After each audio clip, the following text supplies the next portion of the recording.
بندہ مومن اپنی بھرپور عقل کا استعمال کرتا ہے، اپنی بھرپور قوت اور توانائی وہ بھی استعمال کرتا ہے، اور اس کے ساتھ جتنے ذرائع و وسائل ہیں اور اسباب ہیں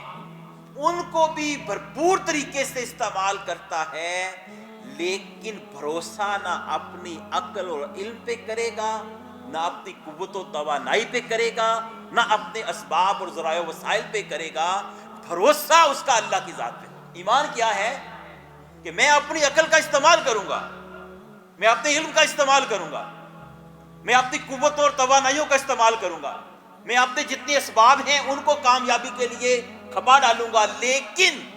میرا بھروسہ میری عقل پہ نہیں ہوگا، میرے علم پہ نہیں ہوگا، میری توانائی اور قوت اور طاقتوں پہ نہیں ہوگا، میرے اسباب اور میرے ذرائع و وسائل پہ نہیں ہوگا،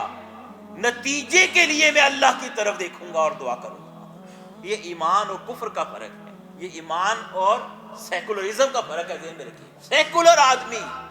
اپنی عقل پہ بھروسہ کرے گا، اپنے علم پہ بھروسہ کرے گا، فوج اپنی تعداد پہ بھروسہ کرے گی، اپنی ٹیکنالوجی پہ بھروسہ کرے گی، اپنے توپ و تفنگ پہ بھروسہ کرے گی، اپنے جوان پہ بھروسہ کرے گی، اپنی معاشی حالت پہ بھروسہ کرے گی۔ مومن ان ساری چیزوں کو استعمال کرے گا، علم کو، عقل کو،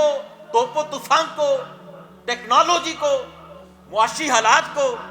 قوم کی یکسوئی کو، فوج کی ٹریننگ، ہر چیز کو بھرپور استعمال کرے گا۔ اس کا حکم ہے کہ اپنے گھوڑے دشمن کے خلاف تم بالکل اس پہ ذہن کس کے رکھو، پوری محنت کرے، لیکن بھروسہ ان پہ نہیں کرے گا۔ بھروسہ اللہ کی یاد، نصرت آئے گی تو ادھر سے آئے گی، مدد آئے گی تو اوپر سے آئے گی، فیصلہ ہوگا تو اوپر سے ہوگا۔ ہمارا کام یہ ہے کہ اللہ اور اس کے رسول کا جو حکم ہے اس کی اطاعت میں اپنے آپ کو کھپا ڈالیں۔